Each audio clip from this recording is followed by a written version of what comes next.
The resplendent calculation had been sitting in the Yanara corridor for 11 hours, and in those 11 hours nothing had happened. This was normal. Nothing ever happened in the Yanara corridor. It was neutral space, a long thin stretch of dark that sat between the borders of 7 different civilizations, the way a hallway sits between rooms.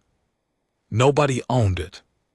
Nobody wanted to own it because owning it meant being responsible for it, and the corridor was the kind of place where you wanted to be able to say, "That's not mine," if something went wrong in it.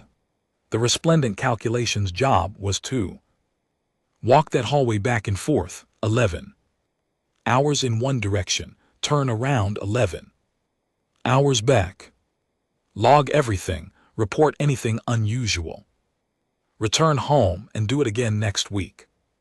In 42 patrols, Valerian had reported nothing unusual, so he sat at his scan console and watched his instruments do precisely what they always did, which was record the presence of empty space and charge the Keth Dominion's military budget for the privilege. His forearms were folded across his chest in a position his crewmates called the bundle. It meant bored. He was too experienced to pace. He was too professional to complain, so he folded his arms and waited for 11 hours to become 12. His bioluminescent patches, strips of light-producing skin that ran along his neck and upper arms, glowed their steady pale blue, calm, alert, slightly dim at the edges, the way a lamp goes when the person holding it is thinking about something else. He was not thinking about anything else. There was nothing else to think about. Then his console made a sound, not an alarm. Alarms were for things that had already gone wrong. This was a soft double tone ping, the kind that meant something had drifted into sensor range, probably a hauler, almost certainly a hauler. The corridor saw a lot of hauler traffic lately, civilian freight ships slow and fat in the middle, carrying ore and machine parts and food stocks between colonies. The Keth Intelligence Office had noted the increasing frequency of human-civilian traffic in the corridor. 17 times in the last 4 years. It was becoming ordinary. Valerian unfolded one arm and pulled up the contact large. He adjusted the reading, checked for sensor error. The number held. He ran the profile through his database. Closest match heavy. Freight transport, civilian class. But the proportions were wrong in a way that nagged at him like a word he almost remembered. A hauler was wide and short. A big belly, stubby frame. This thing was long, very clear's throat, long, and it wasn't in the hauler shape at all. Now that the scan was building its outline, it was in the shape of something that had been designed to go through things, not around them. He ran the deep scan. The first layer came back in seconds. Hull material, iron alloy, titanium composite, and something else, something mixed in that. His scanner was cataloging incorrectly because it didn't have a clean entry for it. He ran the material analysis again. Same result. The compound wasn't exotic. It wasn't unknown. His equipment simply hadn't encountered it in enough quantity to have a proper reference file for it. He made a note. Human construction. No. Almost certainly, this was not unusual. Humans move through the corridor. Humans move through everywhere lately with the slow, patient persistence of water finding cracks in stone. The Keth watched them the way you watch a river, not with alarm exactly, but with the awareness that rivers, given enough time, change landscapes. He kept Scanning the second layer took longer. This was the structural read. The one that measured the hull not just as material but as architecture. How thick, how layered, how dense at each cross-section. Hull thickness was the first honest thing a ship told you about itself. A civilian hauler had thin walls because weight cost money, and money was the whole point of being a civilian hauler. A military ship had thick walls because the point was surviving things that wanted to end it. The reading came back. To Valoran looked at it, he recalibrated his instruments, standard procedure. This took 40 seconds. He ran the layer. Again, the number was the same. He pulled up the hull classification chart. The one that ranked measured thickness against known vessel types. He had used this chart so many times that he knew where the tiers sat without looking. Civilian, bottom quarter, standard. Patrol, military, low, middle range, heavy. Combat designation, upper, middle to high. And then at the top in the narrow band where the numbers became uncomfortable were the figures that appeared only in files with the Keth. Military's highest clearance markers. Figures for capital class ships. Carriers, dreadnoughts, the vessels that other vessels moved away from. The reading on this contact sat in the upper third of the chart, not the very top, but well above the range where you could call something a hauler and mean it. Valoran's patches shifted without his choosing to shift them, pale blue to a deeper, quieter shade, his body doing something his mind was still catching up to. He called across the bridge, "Pell, come. Look at this." Pell was the junior analyst, young, eager, still at the stage of his career where he thought patrols might be exciting. He came and looked. He looked at the hull reading. He looked at Valoran. He looked at the reading again. "That can't be right," Pell said. "I've run it twice. Maybe the sensors are run the next layer." Pell ran the next layer. The third layer of a deep scan was the detailed structural imaging, the layer that went inside a hull the way doctors' imaging equipment went inside a body. It showed compartments, systems, armor, equipment banks, anything large enough to generate a signature. It was the most expensive layer to run in terms of time and sensor power. Valoran had run it maybe a dozen times in his career, and every time it had shown him the unremarkable insides of unremarkable ships. It showed him the weapon ports. They were folded into the hull's geometry so carefully that a visual scan would have shown nothing. Just the ship's outer skin, dark, scarred, ordinary-looking metal, but the deep scan didn't care about appearances. It measured what was there, not what it looked like, and what it measured. Hidden inside the ship's body like a fist inside a glove was a weapons configuration that made Valoran's four hands go flat and still on his console. He began to count the ports. He stopped. At 30, there were more. He started again, yes, marking each one on his display with a small red indicator, moving section by section through the ship's outline. Recessed launchers along the dorsal spine, rail systems paired along the port and starboard flanks, point defense clusters positioned to cover every approach angle, a ventral battery near the ship's midpoint that, based on the shape of its emitter geometry, could rotate and fire in a complete sphere around the vessel, not just forward, not just to the sides. Everywhere. When he finished counting, his display looked like the ship had been set on fire with red dots. He counted the dots, 47 distinct weapons ports. He checked his work, 47. Made a sound, not a word, something. Between a breath and a syllable, the noise a mind makes when it reaches for something to say and comes back with nothing. All right, it's a holler, Pell said finally. His voice was very flat. No, clears throat. The size profile is a code. Valoran looked at the screen. Look at what's under the code. Pell looked. Pell didn't say anything.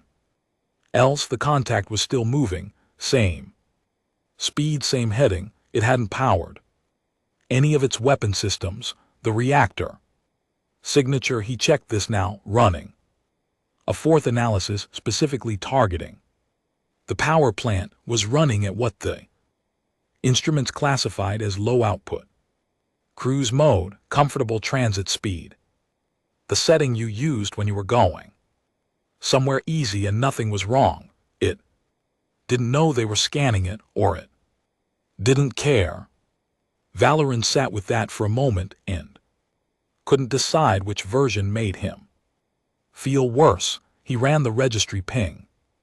Every ship in known space was required to carry a registry beacon, a signal that answered the most basic question in space travel.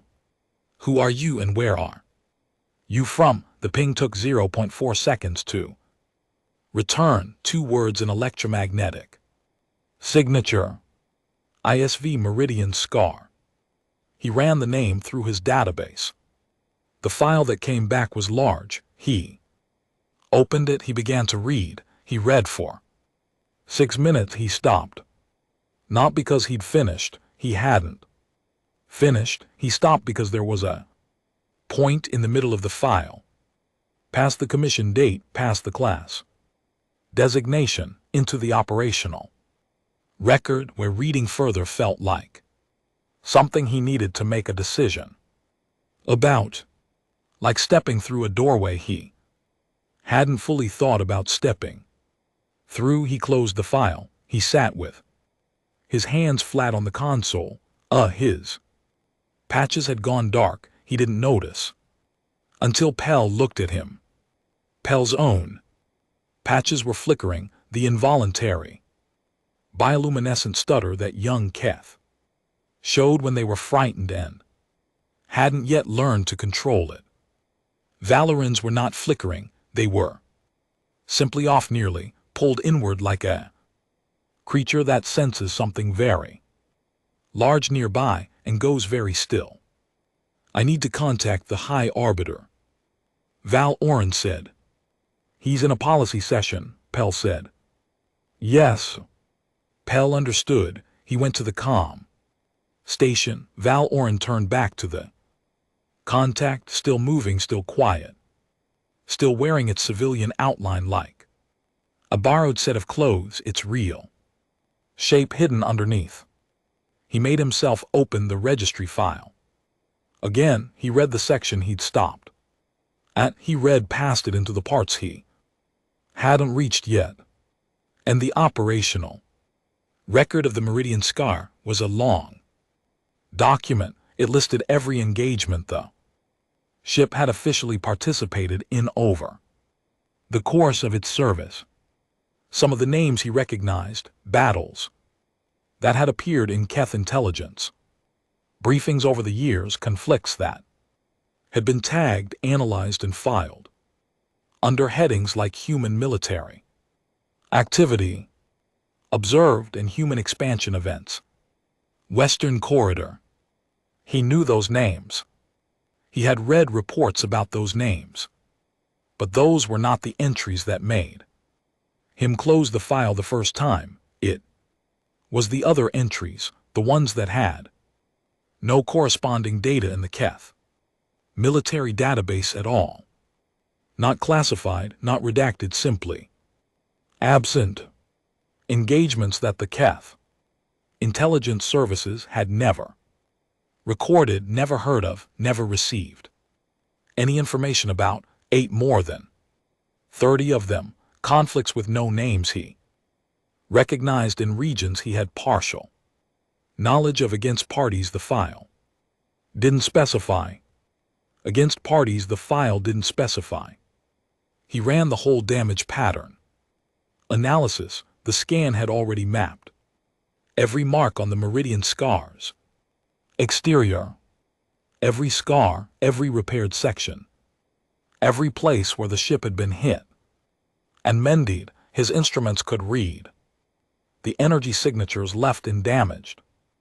Metal the way a trained reader read. Text, a thermal weapon left a different mark. Then a kinetic round, a plasma discharge, left a different mark than a chemical. Explosive. The marks were still there, even under layers of repair like words.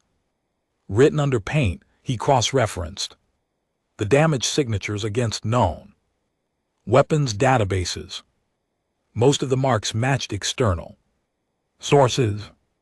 Weapons used by civilizations the Keth had cataloged those marks he could account for. They matched the named battles, the marks from the unnamed battles had a different signature. He ran the comparison twice, 3 times. Human weapons, the meridian scar carried pressed into its hull the permanent marks of human weapons. It had been hit by its own kind. It had survived that. It had been repaired, and then someone had sent it back out. The comm station beeped. High Arbiter Sayath was on the line. Val Oren turned to the screen. Sayath was a large Keth, senior, enough that his bioluminescent markings had the deep, controlled glow of long experience. He was in a meeting room. Other officials were visible behind him. Impatient faces, the kind that belonged to people being interrupted during something they considered important. Analyst Val Oren, Sayath said, justify this. Human military contact in the corridor, Val Oren said, heavy class. Aggressive movement, none. Have they signaled us? They appear unaware of our presence. Then file a standard. I've completed the deep scan. Something happened in Sayath's expression, a small tightening, not much, just enough for someone who knew his face well to notice. What class? He asked differently than before. The ship's own registry listed as a general-purpose combat vessel, Val Oren said, mid-range designation. The officials behind Sayath had stopped their own conversations. The room had become quiet in the way rooms go quiet when a sentence lands wrong. Analyst, I would prefer to brief you in person, Val Oren said. Sayath studied his analyst through the screen. Val Oren's patches were dark, very dark, a level of darkness that Sayath had not seen from him in 9 years of working together. Not panic. Panic flickered. This was something else, the stillness of something that has already processed shock and is now simply standing in the place it landed. I'll be there in 40 minutes, he paused. Is it the only one? The question was simple. It had a simple structure. It could be answered with one word. Val Oren opened his mouth. He paused. 1.4 seconds passed between the question and the beginning of the answer. In those 1.4 seconds, Sayath received more information than any word could carry. That is one of the things I would like to cover in the briefing, Val Oren said. So Sayath closed the comm line. Val Oren turned back to his console. He looked at the meridian scar on his display. The long shape of it, the quiet reactor signature, the running lights off, the weapons tucked away, the whole vessel going about its business in the Inara corridor with the relaxed ease of something that had never needed to be anything other than relaxed. He made himself read the last section of the registry file. The part at the bottom under the operational record and the damage, history and the long list of battles, named and unnamed, the classification, entry, the formal designation, ISV, Meridian Scar, hull class Meridian 7, category general, purpose combat vessel, operational tier mid-range, status, active, he read it once, twice, a third, time in case the words changed, they didn't change, mid-range. He sat with that word, he turned it over, he looked at the hull thickness, reading which put the ship in the upper third of the military classification. Chart. He looked at the 47 weapons ports, he looked at the damage record that covered 30 unnamed battles. He looked at the reactor output that his instruments had struggled to measure correctly because they hadn't been expecting those numbers from something this quiet. Mid-range, not their best, not their most powerful, not the thing they sent when they were serious, the thing they sent when they were not yet serious. Outside the viewport, the Meridians Scar moved through the dark at its comfortable, unhurried pace. It didn't know it was being watched, or it knew and had decided that being watched wasn't something it needed to change its behavior for. Val Oren wasn't sure if even now which of those was worse. He sat at his console with his patches still dark and waited for Sayoth to arrive. The Meridian Scar kept moving. It didn't hurry. It had no reason to hurry. Hi.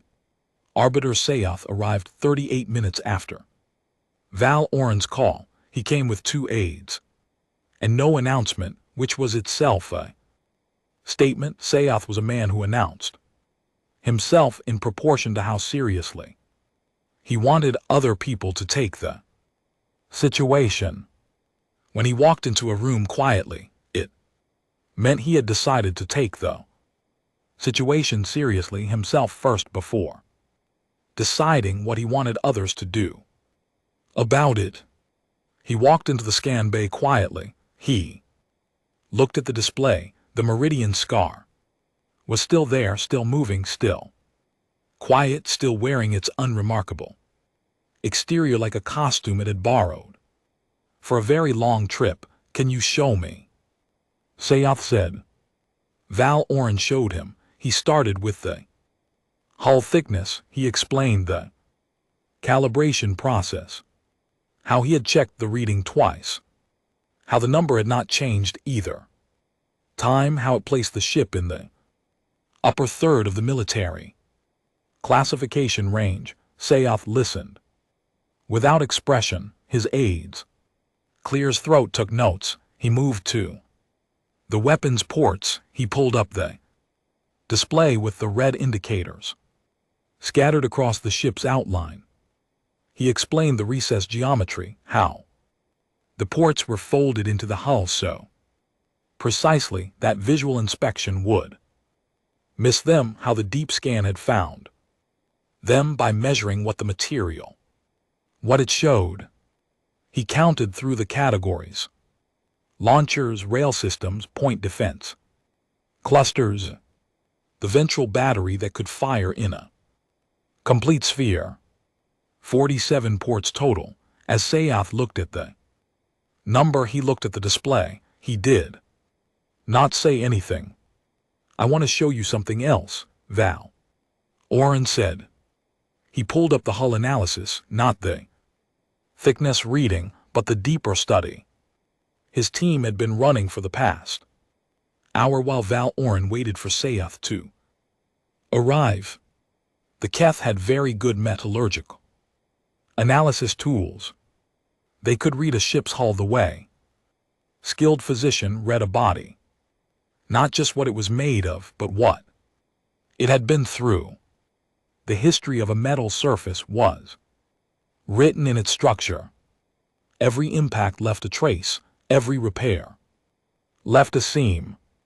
If you had the right tools and you knew What you were looking for, a hull could tell you everything that had ever happened to it. The Meridian Scar's hull had a great deal to say. The ship has been rebuilt, Val Oren said he partially and repeatedly. He pulled up the structural age mapping, layer-by-layer analysis of when different sections of the hull had been fabricated. The color coding showed ranges from the oldest material in deep red to the newest in pale yellow. The display that appeared on the screen looked less like a ship and more like a geological map of something that had been buried and excavated and buried again several times. The keel was original, the oldest metal on the ship based on its composition and the crystalline structure that developed in certain alloys over time. It had been part of this vessel since the beginning, since the Meridian 7 class was first designed in the first hull was laid down. Everything else had been replaced at least once, some sections 4 times. One section near the forward starboard quarter, a structural rib that helped hold the bow geometry together, had been replaced 5 times. The current material was relatively new. The ghost impressions of the 4 previous versions were still readable in the metal around it. Soth's senior aide made a soft noise. Soth did not. How old is the ship? Soth asked. Valoran told him. Soth looked at the number. That's older than some of our current patrol ship classes. Yes. They kept it. Rebuilt it, rearmed it, and put it back in service. Multiple times, Valoran moved the display forward. This is not unusual for human military vessels based on the registry data I've pulled on comparable class ships. They don't retire hulls that have proven capable of surviving. They rebuild them. One of the aides said, that seems economical. It seems deliberate, Valoran said, and left the rest of that thought in the air. He moved to the next finding. This one had taken his team longer to understand, because it hadn't looked like what it was at first. The deep scan had mapped the lower decks of the Meridian Scar as a large, climate-controlled space with heavy equipment signatures. The first read suggested weapon storage, ammunition banks, replacement systems, the kind of supply cache a long-range military vessel carried when it expected to be away from port for extended periods. It was not weapon storage, it was fabrication equipment. They have a machine shop, Valoran said, not a small one, a production scale fabrication system capable of manufacturing hull plating, components for the weapon systems, replacement parts for the reactor, assembly, and based on the material feed lines my team identified, ammunition for the rail systems. He let that sit for a moment. The Meridian Scar can partially repair itself, he continued, in open space without port, without support ships, without anyone's help. The room was quiet, so it can stay out, Soth said, indefinitely, as long as it has access to raw material feed stock, which the scan shows it carries. Valoran pulled up the cargo manifest, reading enough raw feed stock for approximately 2 full hull section replacements and a rearm of most of its primary weapons load. Soth looked at this for a long time. Then he looked at the display where the Meridian Scar moved through the corridor, slow and patient, not going anywhere it wasn't choosing to go. Yeah, it isn't dependent on anyone, Soth said. No. It leaves when it wants, it stays when it wants. Yes. And while it stays, it can fix itself. Yes, Soth clasped two of his hands behind his back. Continue. The last finding was the reactor.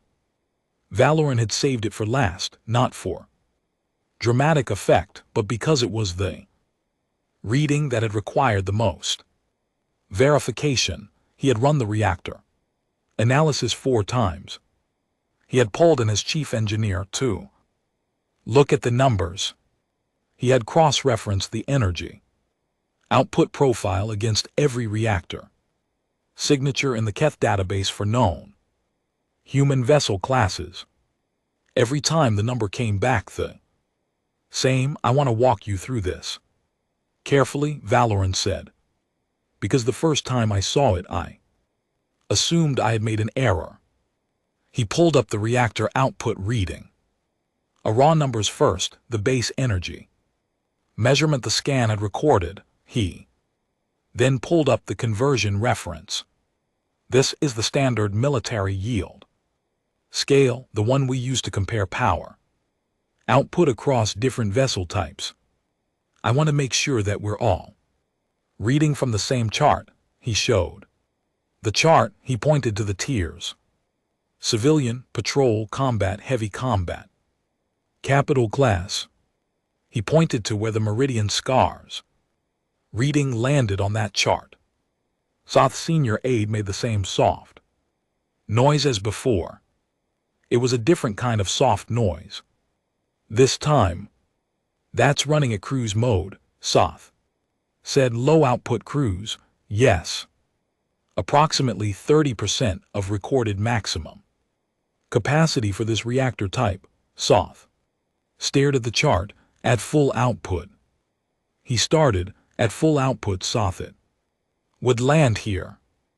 Valoran moved his indicator up the chart, significantly up, into a range that on the Keth's own classification system was reserved for a specific category of vessel, a category that required special authorization to even discuss in open meetings, the category that held ships that could, on their own, end small wars. Soth did not speak for a moment. Then he said, "This is a mid-range vessel. That is its official human classification, yes. By their own assessment, by their own system." Soth turned away from the display. He walked to the viewport and looked out at the corridors. Dark. His hands, and all 4 of them, were clasped behind his back now, the posture he used when he was thinking hard enough that he needed to be still everywhere else. He stood there for 30 seconds. It felt longer. One of the aides said quietly to the other aide, "If that's their mid-range designation." Neither of them finished the sentence. Finishing the sentence would have made it real in a way that it was already real, but they weren't ready to hold yet. Valoran looked at his console. He had one more thing to show, but he had decided to let the reactor reading breathe for a moment before adding weight to it. He had been in enough briefings to know that sometimes the most useful thing an analyst could do was stop talking and let the data sit on the people in the room like the physical thing it was. He watched Soth think, then Soth turned back. "Is it alone?" he asked. "The scan shows one vessel. We have not detected any others in the corridor or in the adjacent sectors. Could there be others beyond sensor range?" A pause. "Yes, theoretically." "What is the maximum effective range of our current sensor array?" Valoran told him. It was a number he knew exactly, because maximum sensor range was one of the first things an analyst memorized about the ship they served on. You needed to know at all times exactly how far your knowledge extended and exactly where the dark began. Soth nodded slowly. He looked at the Display one more time. The meridian scar still moving still. Quiet still completely untroubled by the attention of a Keth patrol vessel it apparently didn't know was there. Is there anything else? Soth said. One more thing. Valoran pulled up the final analysis. I ran the registry file in depth, not just the basic entry, the full file. Commission records operational. History, class documentation. He pointed to a specific line, show on. The Meridian 7 hull class has been continuous active service for a very long time. It has been updated, re-engined, rearmed through multiple generations of technology. But the class itself has never been retired. This is not unusual for human military design. What is unusual is the documentation on why. He pulled up the relevant text. From the registry file, he read it aloud. In a level voice, because reading things aloud made people absorb them differently than reading them with their eyes. The Meridian 7 class remains in production and active deployment due to its demonstrated record of operational survivability under sustained hostile engagement conditions. The hull design, originally developed for high-intensity combat theaters, she has consistently shown performance exceeding projected limits in field conditions. He stopped reading. Exceeding projected limits, Soth repeated. In field conditions, Valoran confirmed, which means the ship performed better in actual combat than the designers expected it to. Repeatedly, across multiple generations of the hull. Enough times that they wrote it into the official retention justification. He let that land. They built a ship for war, he said. It was better at war than they expected, so they kept building it and rebuilding it and sending it out again. The room was quiet for a long time after that. Soth stood very still. His bioluminescent markings had not gone dark. He was too disciplined for that. But they had settled into the deep flat glow of someone who was no longer in a meeting, who was somewhere else in their head, working through something that had too many pieces to arrange quickly. Finally, one of the aides, the younger one whose patches were giving him away, badly said, "What do we do?" Soth looked at Valoran. Valoran said nothing. This was not his decision. He had done his job. He had built the picture. What happened with the picture now was the work of other people. Soth made his decision the way he always made decisions, without announcement, without visible deliberation, as though the decision had simply been waiting for him to arrive at it. He turned to his senior aide. "Hail them," he said. The aide nodded and moved toward the comm station.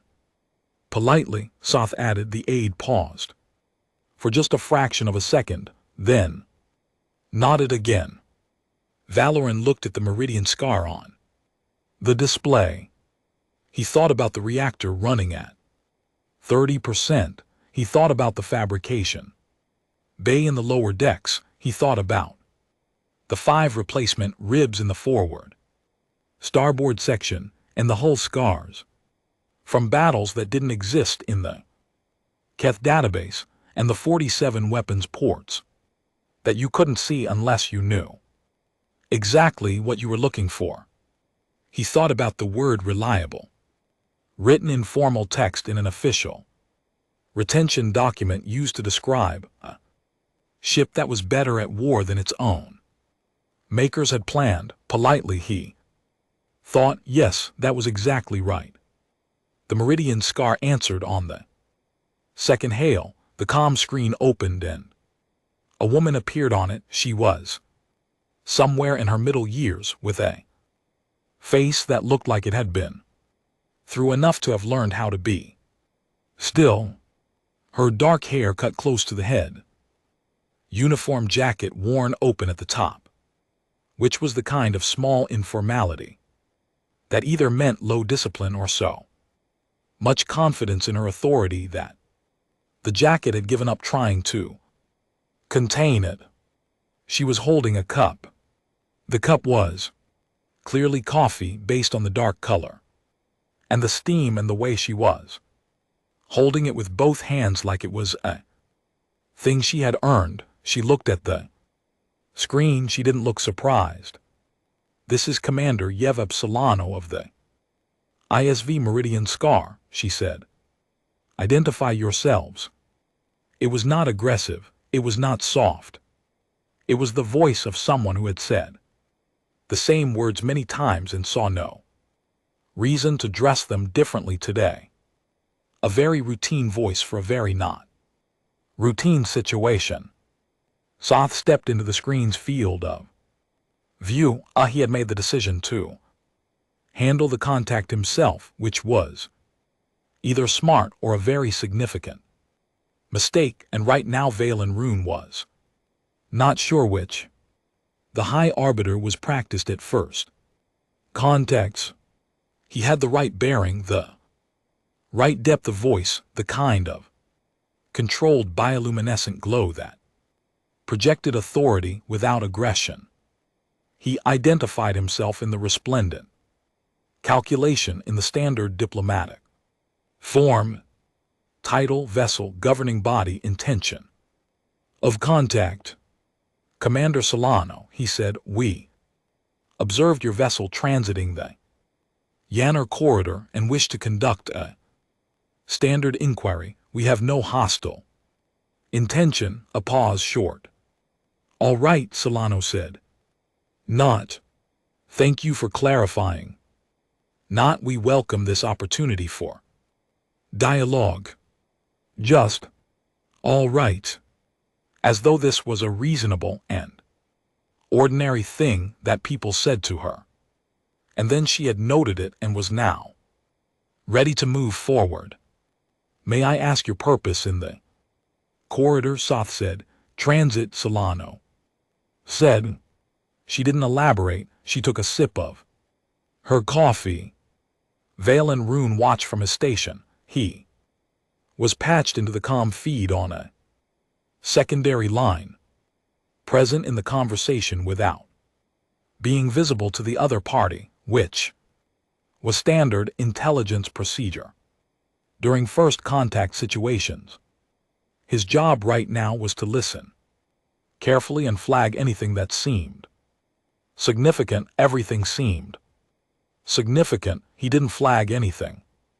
There was too much of it. The Keth had experience with first contacts. He had been part of 6 of them in his career.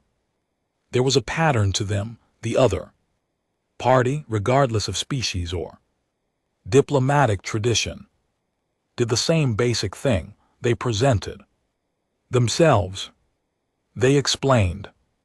They offered context about who they were and why they were where they were and what they wanted the other party to understand about their presence. This was not dishonesty. It was the universal language of beings who understood that strangers needed orientation. Solano had said one word, transit, and then she had waited. Transit to what destination? Soth asked. "That's a routing matter," she said. "Internal, not something I'd share in open space." Another pause. Soth absorbed this. "Of course, we respect operational security." "Good." Solano took another sip. Soth asked about the ship's operational status. Standard check. Was the vessel in need of assistance? Had there been any emergencies? Was the crew healthy and the ship functioning within expected parameters? These were the questions you asked to establish tone. A ship in trouble wanted help. A ship Not in trouble, had no reason to be. Defensive. The question was a kind of handshake. "We're fine," Solano said. "No issues." "How long have you been in the corridor?" "About 6 hours. We'll be through in another 8 or so." Soth nodded. He was doing well. His voice was steady, his posture composed. He looked to anyone watching like a senior official conducting a routine discussion with a foreign military vessel that happened to have a reactor output in the capital class range and 47 weapon ports folded into its hull, and he was treating this as a perfectly manageable situation. Valen Rune admired the performance deeply and was aware it was a performance. Then Soth asked the crew question.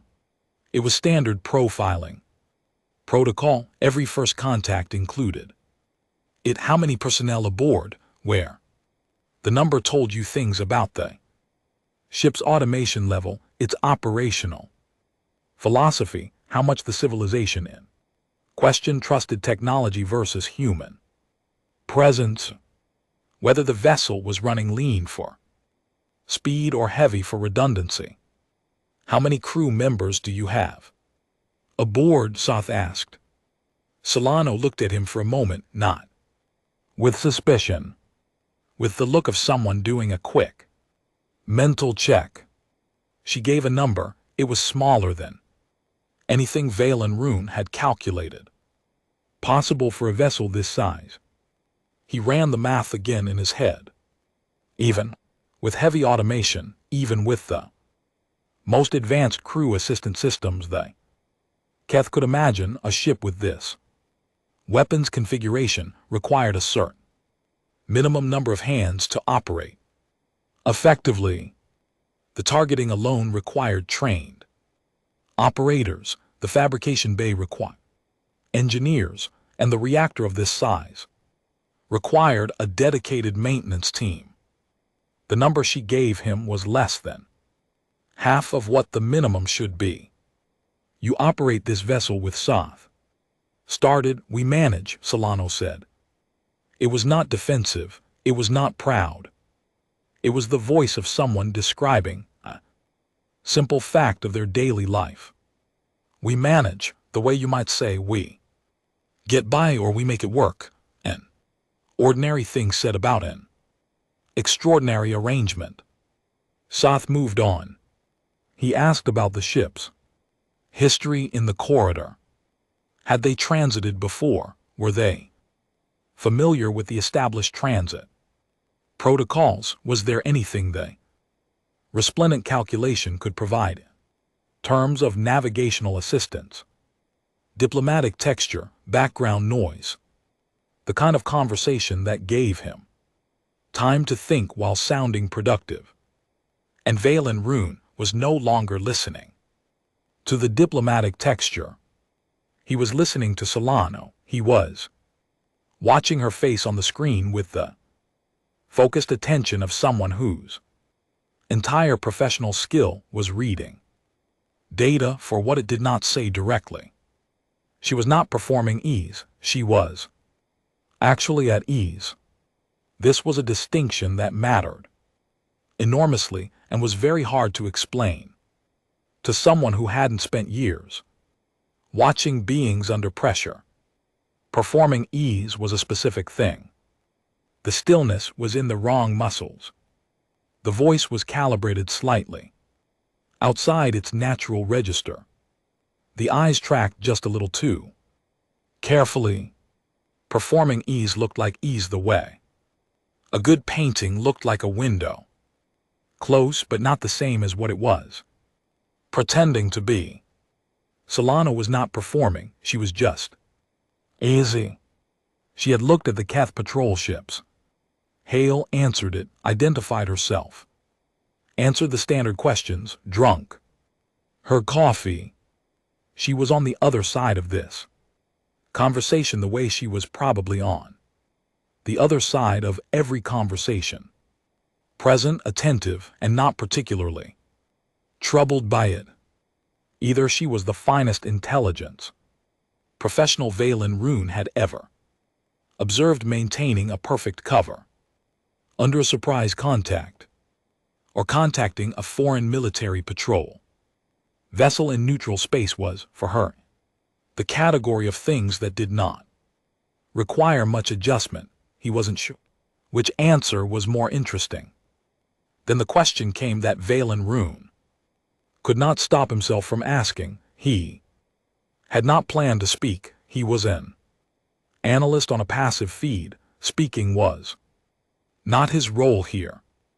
But the registry file was still open on his secondary screen, and the section with the unnamed battles was right there, and the hull damage patterns were right there, and the thought had been sitting in the back of his mind for 2 hours like something wedged under a door, and before he made a decision to ask it, he had already reached forward and opened his comm channel. "Commander Solano," he said. Soft looked sideways at nothing. He knew the voice. He didn't stop it. Solano looked slightly to the right on her own screen, tracking the new voice. "Who's that?" "My scan analyst," Soth said smoothly. "He has a technical question." "Sure," Solano said. Valen Rune looked at the display where the hull damage map was still visible. Surely he looked at the sections his team had cataloged, the scars from weapons that had been identified as human origin. He looked at the battles that had no names in any Keth database. "Your vessel's hull shows extensive repair history," he said. "We've been able to match most of the damage signatures to documented engagements, but a significant portion of the damage record doesn't correspond to any contact in our database." A pause. "Short. We're a working ship," Solano said. "We've been around the weapon signatures on the unmatched damage," Valen Rune said, "are consistent with human military ordnance." A different kind of pause, slightly longer. "Old fight," she said. "Against whom?" She looked directly at the screen. "For the first time since the comm line opened." Something shifted in her face. Not much, a small thing behind the eyes, like a door that was closed and would stay closed, but that she'd let him see long enough to know the door was there. "Ourselves," she said. "Mostly." The word "mostly" sat in the comm channel between them. It sat there and did not move. Valeron did not speak again. He could feel soft the tension from across the bridge without looking at him. The High Arbiter had also caught it. The mostly, the small word carrying its enormous weight. She had said it the way you described. Old weather, something that had happened, something she had moved past.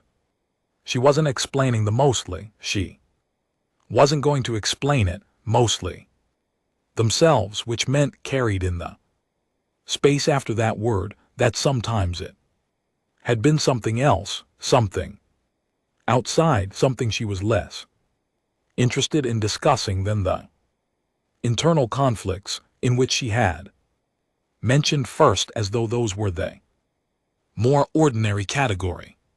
Soth cleared his throat, gently moving the conversation. "We appreciate your cooperation, Commander," he said. "The resplendent calculation has no further questions at this time. Safe transit." "Thanks," Orsolana said. "Same to you." The comm line closed. The bridge of the resplendent calculation was very quiet. Soth turned slowly. He looked at his senior aide. He looked at his junior aide. He looked at Valeron. He took in the expressions of all three with a systematic patience of a man who was going to need to make decisions and wanted to know what material he was working with. Then he walked to Valeron's console and looked at the display.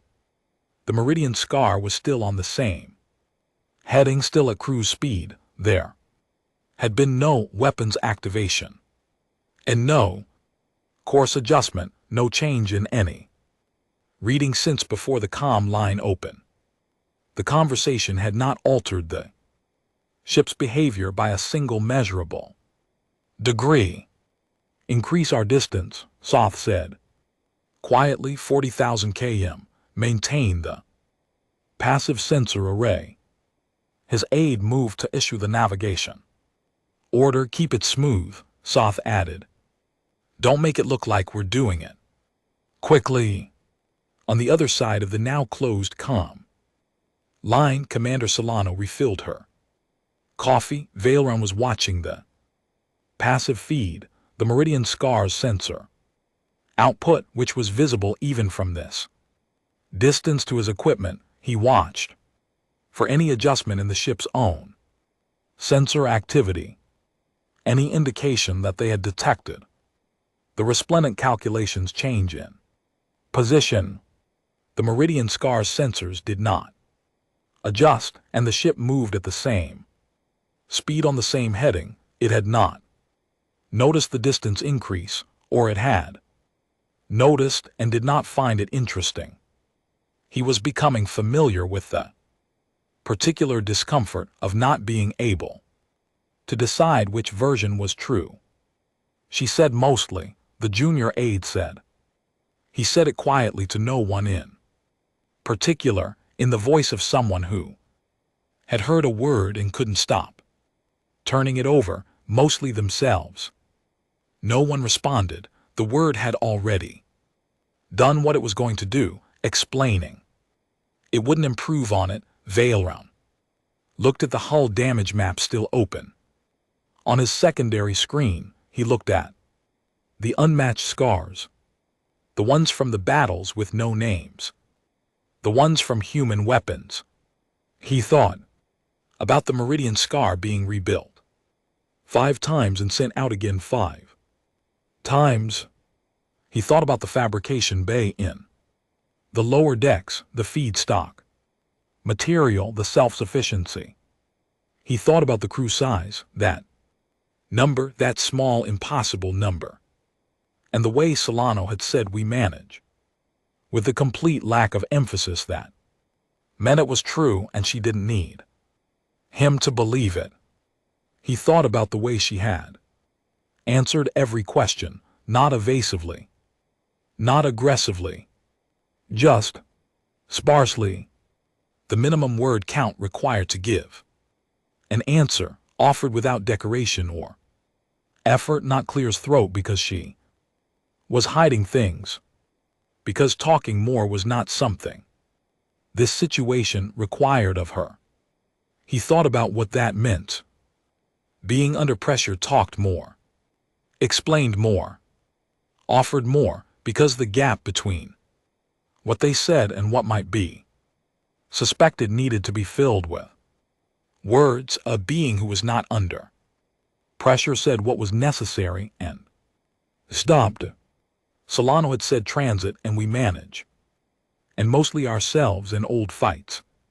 She had said it the way you talked about the distance between cities or the weight of cargo. Information offered because it was asked for, no extra. She had not been trying to seem relaxed. She had simply been relaxed. Valeron looked at the ship on his display, the thing carrying those weapons and those scars in that reactor and those nameless battles in that small, impossible crew. He thought, she knows exactly what her ship is. She knows what it means in anyone else's frame of reference to be sitting across a comm line from a vessel that carries these numbers. And she drank her coffee. He looked at the hull damage map one more time, at the scars from the battles with no names, at the damage from human weapons, her own kind's weapons, pressed permanently into the metal of a ship that had survived them. He thought about what you had to be as a People for that to be the unremarkable version of history, for that to be the category of fight that your commander mentioned first in a routine first contact with the tone of someone describing weather. He closed the hull map. He didn't need to look at it anymore. He had already looked at it enough. High Arbiter, he said. Soth looked at him. I need to run a more detailed analysis tonight, Valeron said. If you can give me access to the full intelligence archive, not just the military files, the broader database, commercial records, civilian reports, historical data. Soth studied him. What are you looking for? Valeron looked at the display where the meridian scar was still moving, still quiet, still going wherever it was going, at a pace that suggested nowhere urgent. I want to understand what kind of people send this ship to neutral space, he said, and call it routine.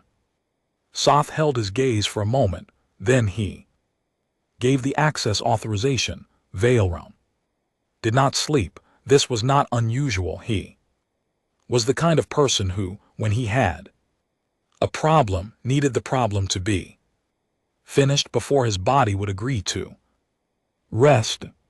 It was a useful trait in an analyst and a terrible trait in everything else about his life, and he had long since made peace with the trait. He sat in the data room, a small space off the main scan bay. He filled with screens and a chair that had been adjusted for his body type over so many years that it fit him the way a much used tool fits a hand. He pulled up everything he had access to. He started building. The Keth Intelligence Archive was comprehensive, not complete. No intelligence archive ever was, but comprehensive in the way of an institution that had been watching its neighbors for a very long time and understood the value of paying attention to small things before they became large ones.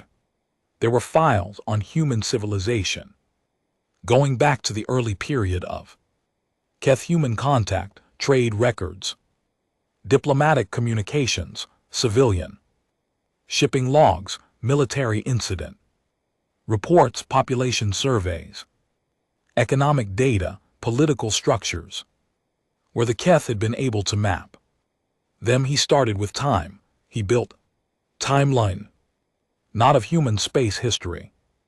The Keth's knowledge of that was good, but limited by how long humans had been spacefaring. He built a timeline of human history as far back as the archive reached, which was far, very far. The Keth had done their research. He started marking events. He used 3 colors, one for periods of documented large-scale armed conflict, one for periods of documented smaller-scale armed conflict, one for periods where the records showed no evidence of significant organized violence at all. He worked through the timeline. He marked events. He moved forward through history. He was 3/4 of the way through when he stopped and looked at what he had built. The first color, large-scale conflict, ran in long, dense stretches across the timeline. These were not rare. They were not exceptional. They were the rule, and wars that lasted decades, conflicts that consumed whole regions of the species, home planet, and then the space around it. The colors overlapped. Before one large conflict had fully ended, another was beginning somewhere else. Sometimes they were happening at the same time in different places. Sometimes they were the same war wearing different names in different parts of the world. The second color in smaller scale conflict was present everywhere. Everywhere there was not a single section of the timeline, even the sections between the Large wars that was free of it, small. Conflicts, border skirmishes, internal. Suppression, rebellions, insurgencies. They were the wallpaper behind the larger events, the constant, unremarkable background noise of human history, where the third color, the no conflict color, appeared 3 times on the timeline. Short stretches, brief spaces between events that you might, if you were being generous, describe as approximate peace. He looked at these sections carefully. Then he read the corresponding records for those periods. The records described them not as peace but as preparation, political realignment, military reorganization, resource accumulation. The resting state between efforts. He removed the third color from his timeline. He looked at what remained, continuous, from the first record of organized human violence to the present day, across every period the archive covered. The colors ran unbroken, the conflicts changed shape, the technologies changed, the political structures changed, the names of the parties fighting changed. But the fighting did not change, it continued in different places under different names for different stated reasons, but it continued. Viola Rune sat back in his chair. He was aware that he was a data analyst and not a philosopher, and that what he was about to think was closer to philosophy than data analysis, and he made this concession to himself and then thought it anyway. Every civilization that Keth had encountered, every one of them had a history of conflict. Violence was not unique to humans. Resources were finite. Territory was contested. History was not gentle to any species that had made it to the stars, but every other civilization had a before and after, a period where conflict was a dominant feature of their existence, and then, through development, through catastrophe, through the kinds of changes that reshaped whole societies, a shift, a gradual change in how they organized themselves, a point after which conflict became less frequent, less total, less permanent. Every civilization had that moment. He looked at the human timeline. He looked at it for a long time. He looked for the moment. He couldn't find it. He ran a secondary analysis to make sure he hadn't missed it. A conflict frequency chart tracking the density of documented armed incidents per time period across the whole timeline. If there was a moment where humans had turned a corner, the density would drop. It would show in the numbers. The chart came out nearly flat. There were spikes, periods of unusually high activity, and there were slight dips. But the overall level did not drop significantly at any point. The frequency was too consistent, too stable. The slight variations looked like noise around a very steady signal. The signal said, "This is what humans do." He sat with that for a while. Then he ran the second analysis. The second analysis was military development. He pulled the human weapons development record, not just the weapons themselves, but the rate of development. How fast did human military technology advance? How quickly did they move from one generation of a system to the next? What was the gap between a design being conceived and a design being fielded? The numbers were uncomfortable. Every other spacefaring civilization that Keth had data on showed a similar pattern. Their military development fast early, progress driven by obvious necessity, slowing as the technology matured and the most pressing external pressures were addressed. This was logical. One, you developed Fast when you needed things, you developed slower when the urgency eased. The rate of development was tied to the pressure human military development had never slowed. The rate at which humans designed, tested, fielded, revised, and improved military systems was consistent across every period of their history that the archive covered. The technology changed from primitive to advanced to extraordinary, but the pace at which they developed it did not change with the technology. If anything, it had increased. Each generation of tools made the next generation easier to build, and they used that ease to build faster, not to build less. He thought about why this might be. He thought about it for some time. The most obvious answer was that the pressure had never eased. If the conflict frequency was constant and the need was constant, the urgency that drove development other civilizations' early histories had in humans simply never stopped. They had never reached the point where they could afford to slow down, because the thing that made slowing down possible, a period of genuine stability, had never fully arrived. He built a third chart: military technology age versus operational service. How long did human military equipment stay in use? He pulled data on ship classes, weapon systems, vehicle designs, defensive installations. He tracked their first operational date and compared it to the present record. Was the system still in use? If retired, when? How long had it served? The results were clear.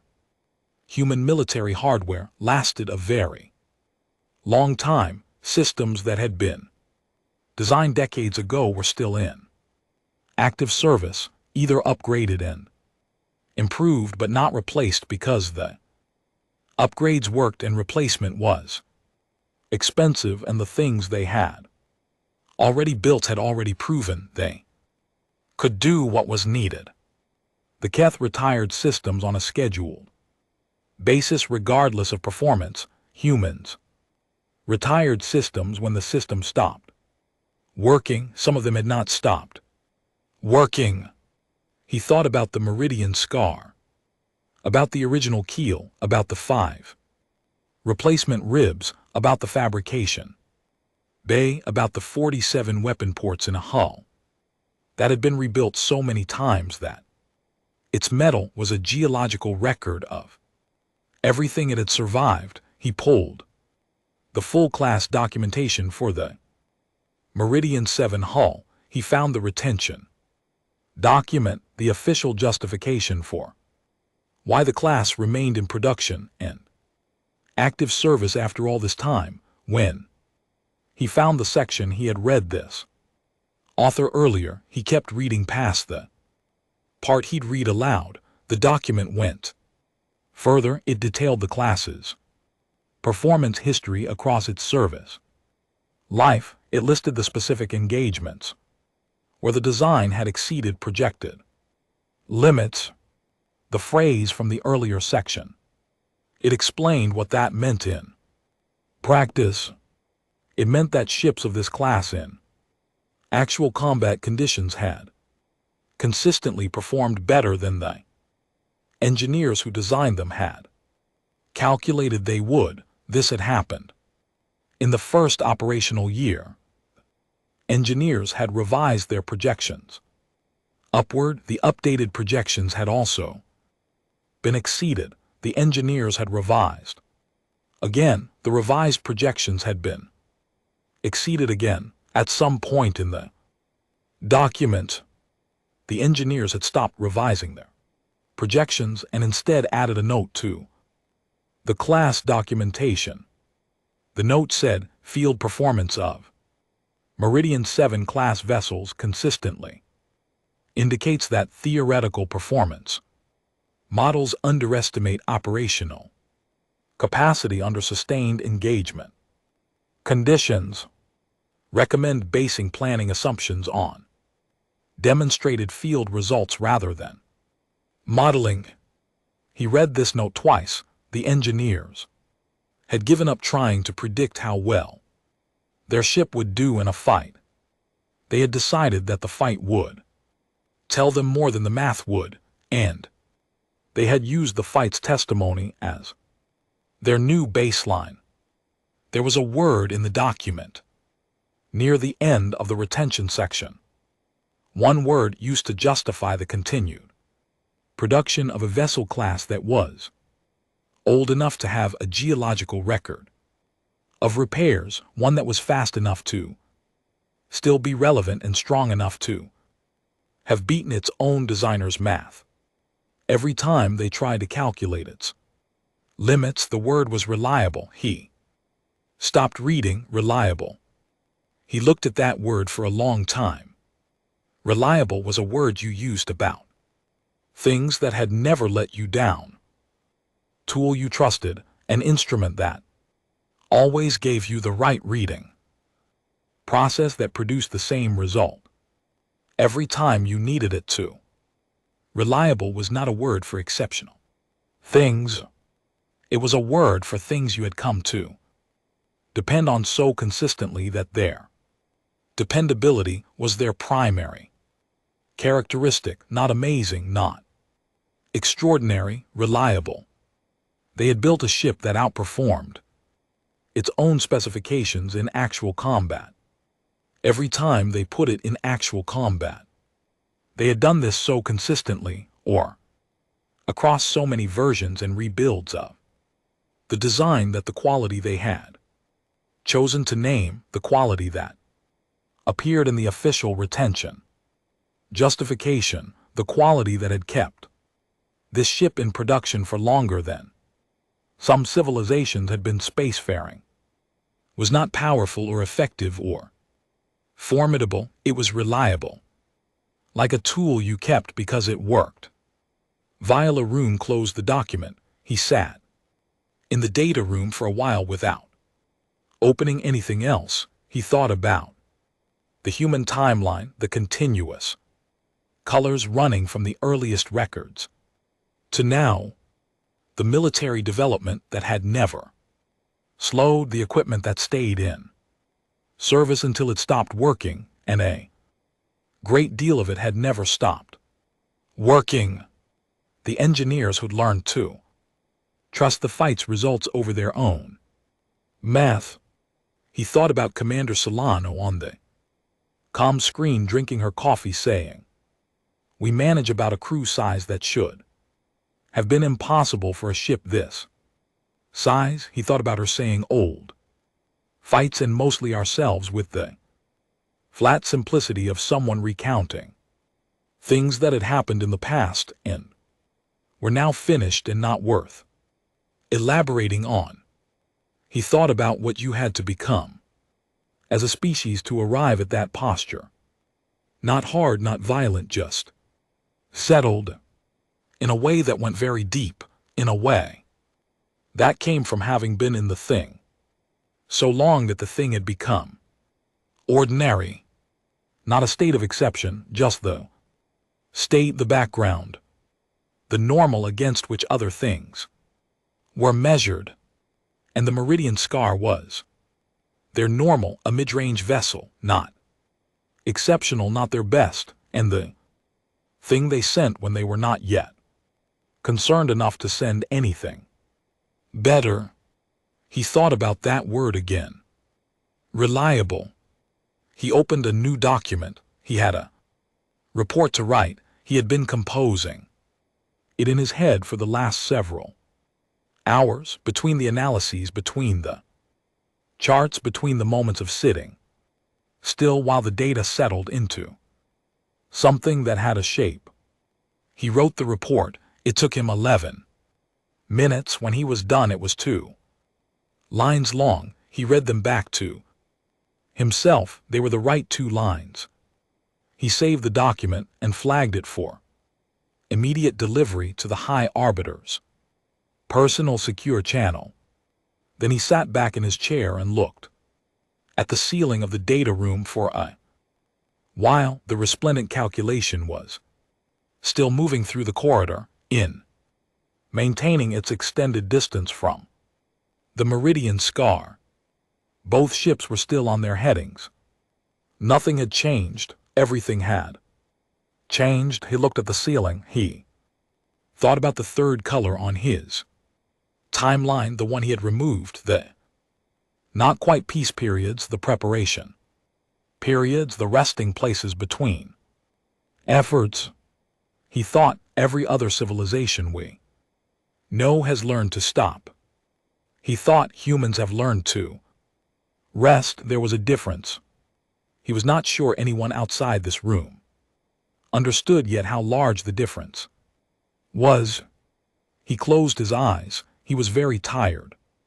He was also aware that his body still would not agree to sleep because the problem was not finished. He had written the report. The report was done, but the problem was the thing underneath the report, the thing the report pointed at. Without fully saying to Nana the thing, that if Soth read the two lines and understood them the way they were meant to be understood, would require a different kind of response than the Keth coalition had ever had to formulate before. Not a military response, not a diplomatic one either, exactly.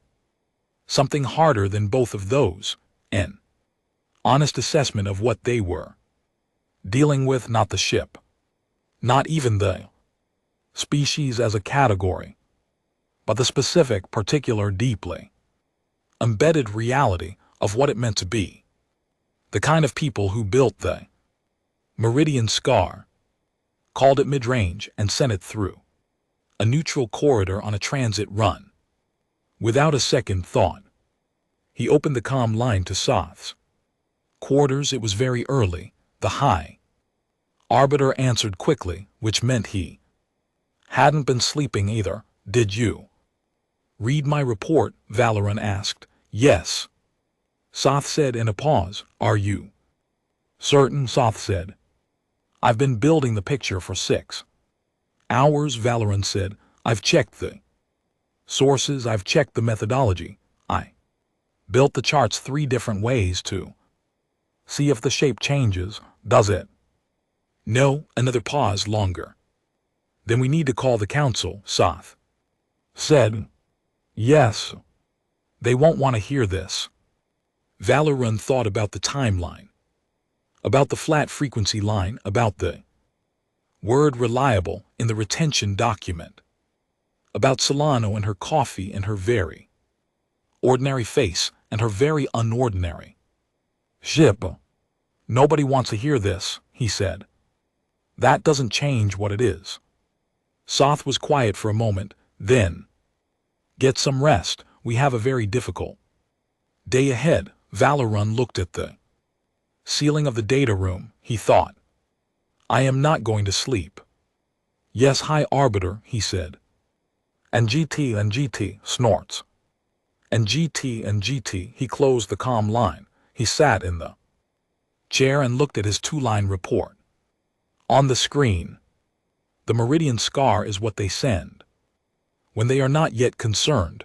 I recommend we ensure they never become concerned. He sat with it a while longer.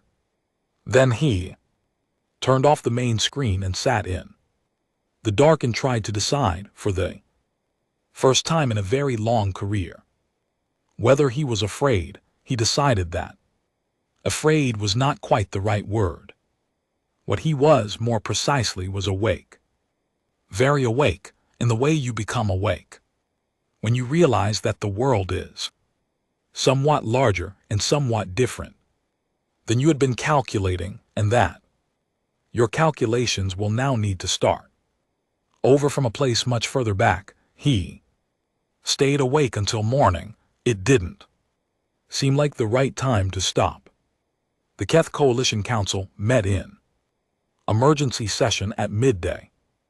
There were 23 members. They came in from their various offices and residences and conference rooms, still wearing the bioluminescent patterns of interrupted meetings and disrupted mornings, and they filled the chamber seats with the focused, mildly irritated energy of people who had been told that something important had happened and were reserving judgment on whether they agreed.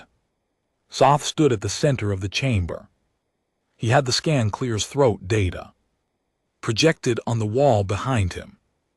The hull readings, the weapons layout, the reactor output, the registry file. He had the metallurgical history with its geological layers of repair.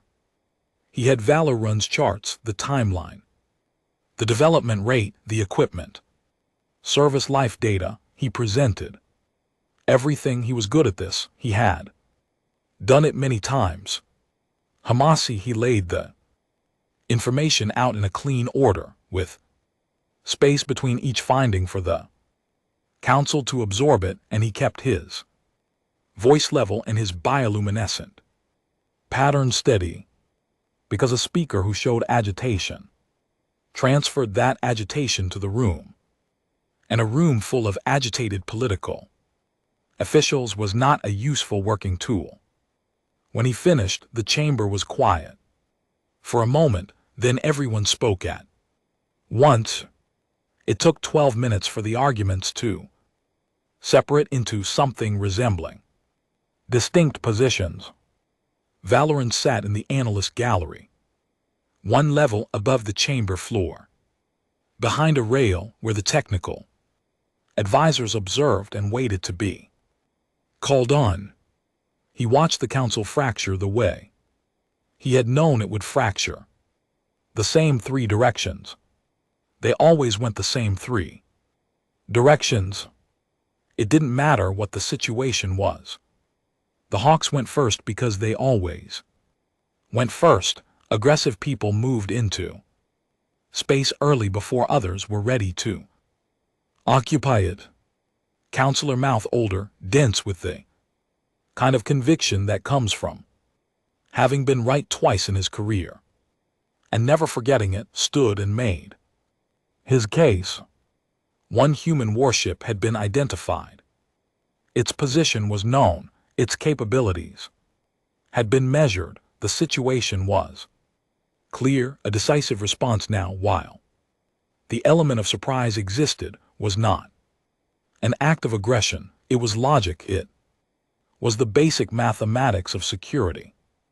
Neutralize what you can neutralize before it becomes what it is capable of becoming.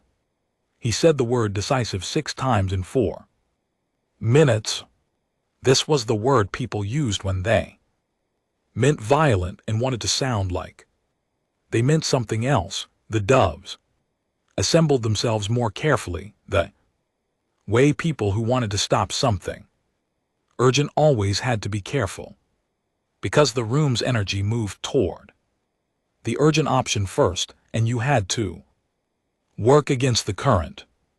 Counselor Venn measured long, experienced in formal diplomacy, the kind of official who understood that most situations were solved by the right sequence of words in the right order, offered the counterposition, formal diplomatic channels, an official approach to the human government, an expression of willingness to discuss the meridian scars transit as an opening rather than a provocation.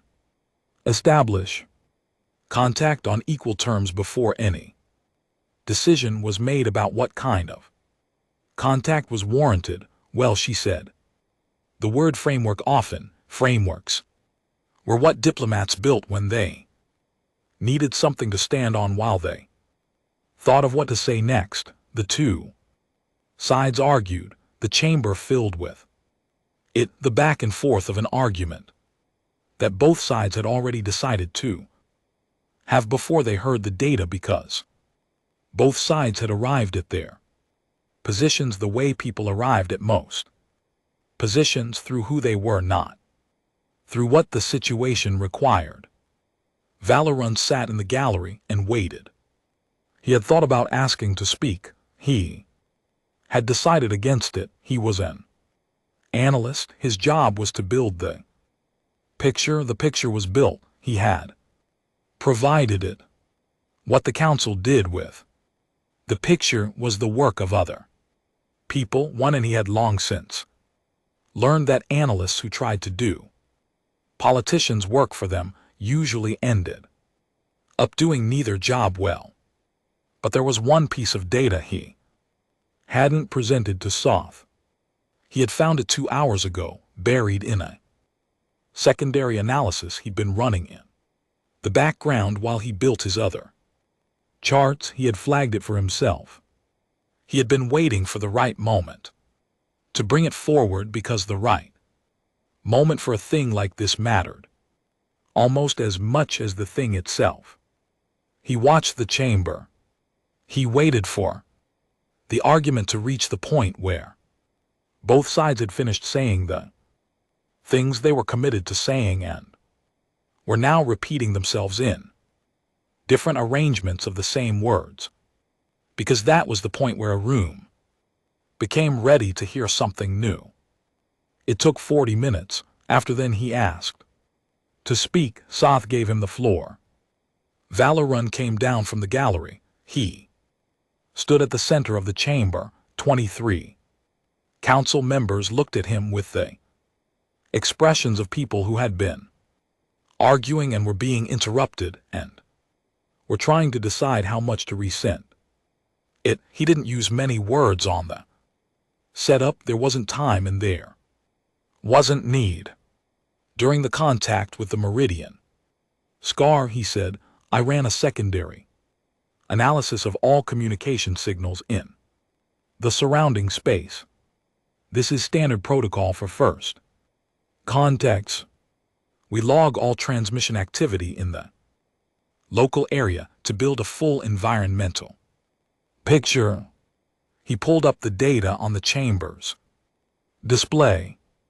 The Meridian Scar was transmitting throughout the contact. He said, this is not unusual. Ships transmit constantly or routine operational signals, navigation checks, internal communication. We log it and filter it, and generally do not prioritize it unless the content is significant. He let a pause sit there. Short.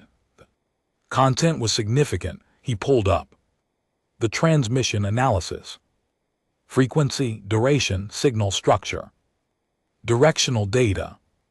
The Meridian Scar was sending an outbound signal on an automated broadcast protocol, a standard operational update. This is a regular function of human military vessels. They send routine status updates at set intervals to maintain awareness across a theater. The content of the signal was standard: current position, current heading, contact information, relevant environmental data. He pulled up the directional map. The signal's destinations plotted in 3 dimensions around the corridors. Position. The signal was addressed to 41 recipients, he said. The chamber went quiet, not the quiet of a pause in argument, a different kind of quiet, the kind that happens when a room understands something before the person speaking finishes explaining it. He kept his voice level. He had practiced this. 41 vessels received the signal, based on the transmission strength and the signal return signatures I was able to capture. Those vessels were located in the sectors immediately adjacent to the Yanner corridor. They were not in the corridor itself. They were outside our sensor range at the distance we were maintaining. He let that sit. The signal was not encrypted. It was not hidden. It was a standard automated operational broadcast, all of which any equipment capable of reading human military frequencies could receive and decode. He looked at the council. They were not hiding, he said. 41. Vessels positioned outside our sensor range in the sectors surrounding the corridor, and they were broadcasting their presence on an open protocol to anyone with the right equipment. They weren't trying to conceal themselves. They simply weren't within the range we were scanning. The chamber was very still during the entire contact period. Valoran said, "We were in the center of 42 human military vessels. We identified one. The other 41 were present, receiving updates on our conversation and doing nothing." He waited a moment. They were waiting, he said, to see if the Meridian Scar needed them. He pulled up the signal log. Yes, the timestamps were there. Every update the Meridian Scar had sent, and the window in which each had been received by the other vessels. The first signal had gone out before Soth's hail. The signals had continued throughout the conversation. The last one had gone out 6 minutes after the comm line closed with updated position data, and he had decoded this section carefully. Status flag. The status flag read, "Contact nominal proceeding, no alert. No response request." Just this was normal, continuing as planned. Counselor Mouth had gone very still. The density of his earlier conviction had not gone away, but it had rearranged itself into something that looked less certain of its own edges. Counselor Ven had her hands folded on the table in front of her. She was looking at the display with the expression of someone who understood suddenly that the framework she had been building was going to need a much larger foundation than she had started designing for. The Meridian Scar, Valoran said, was not sent alone because it was considered sufficient on its own. It was sent alone because this is how they move. The other 41 vessels were not there to support the Meridian Scar. The Meridian Scar was not in need of support. He looked around the room. The 41 were there, he said simply, because this is how they travel. He stepped back. He had said everything he had to say. He had built the picture as completely as he knew how to build it. Soth looked at the floor again. The council session continued for another 3 hours. Neither 3 factions did not disappear.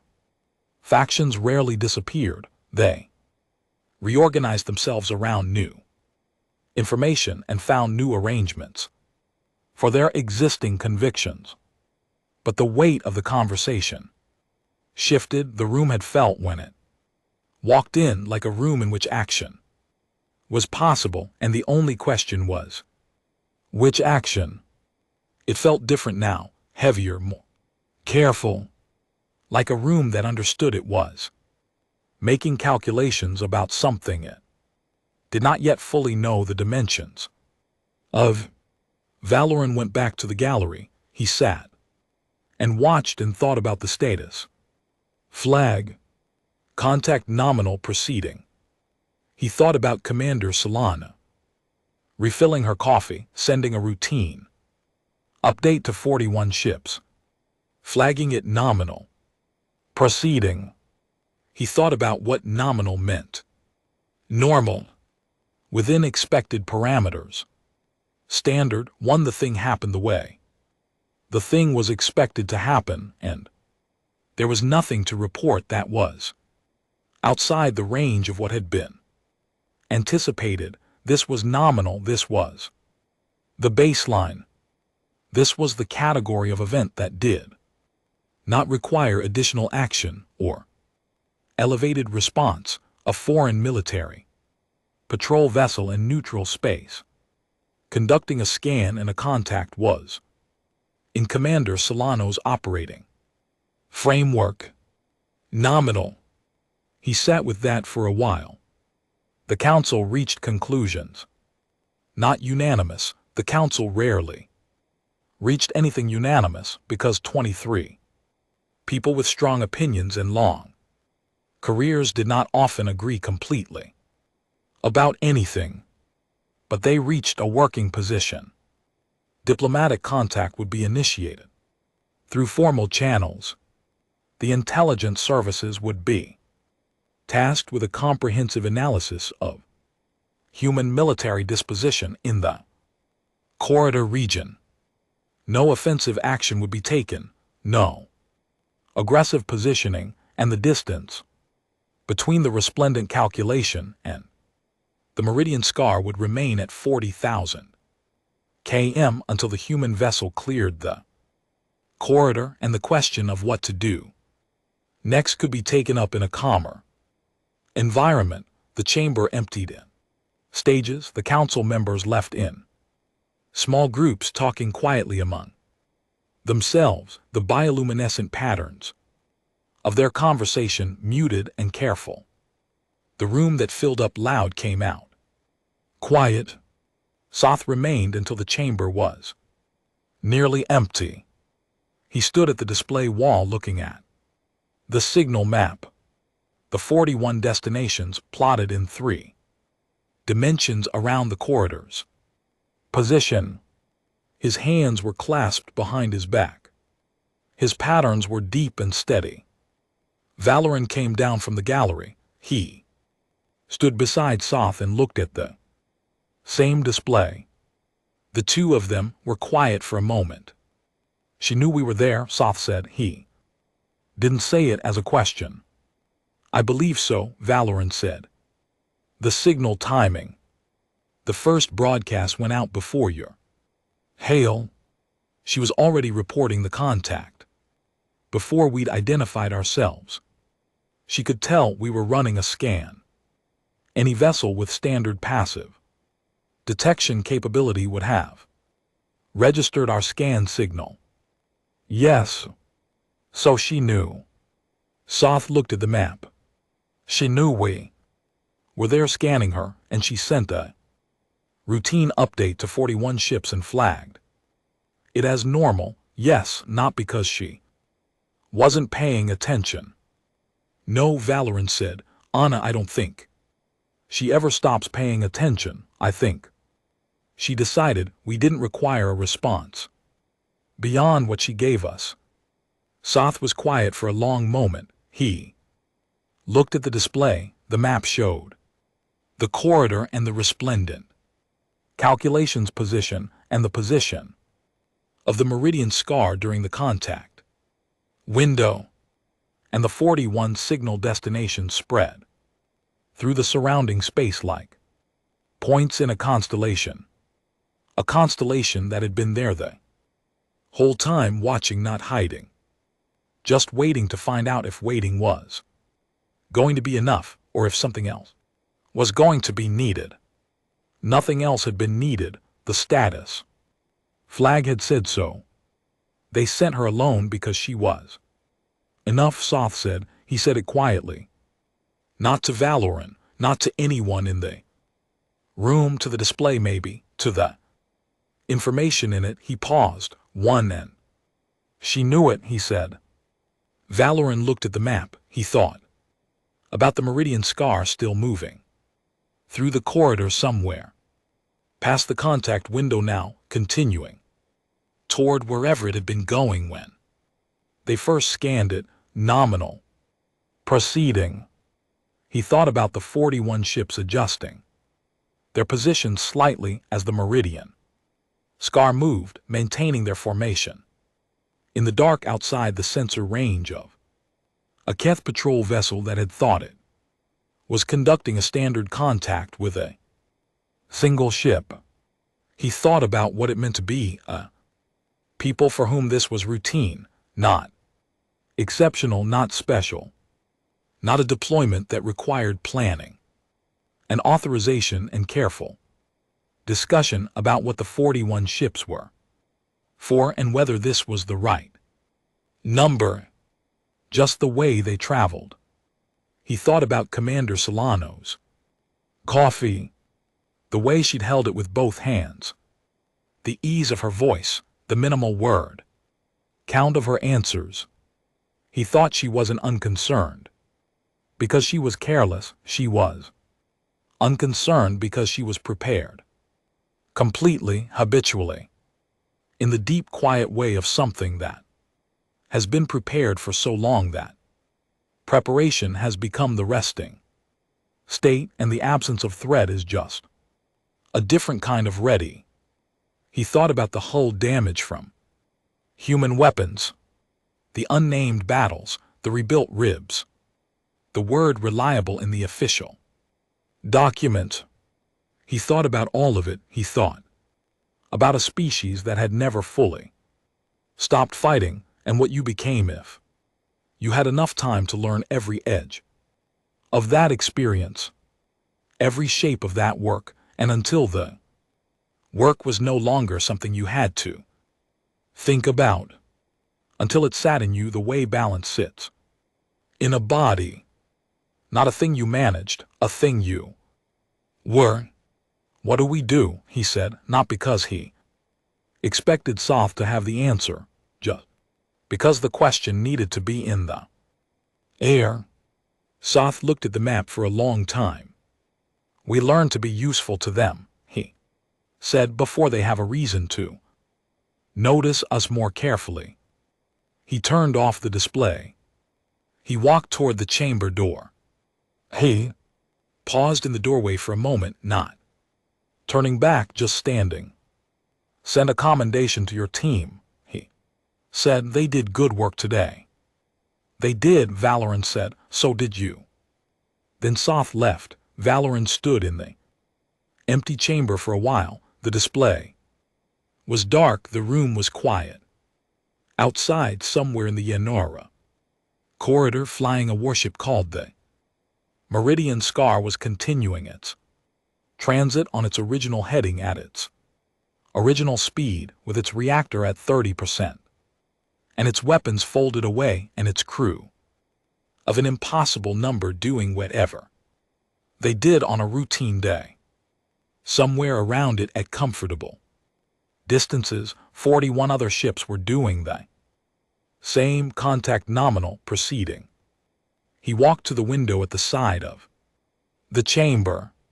The view from this level showed the city, Keth architecture, curved and luminescent, built for beauty as much as function, because the Keth had always believed that the things you build around you shape the kind of thinking you were capable of. He looked at it. He thought, we built this in peace, not because we were always peaceful. The Keth had their own history, but because at some point the wars had ended, the conflicts had stepped back, pressure had eased enough that something like stability was possible. And in the stability, cities. He thought about the human timeline, the continuous colors. He thought they built what they built in something else entirely, he thought, and it made them into something else entirely.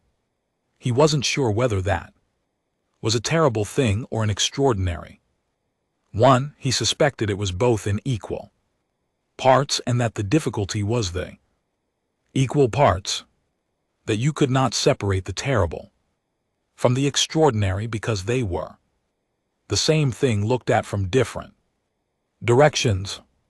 He stood at the window for a while, then he went back to work.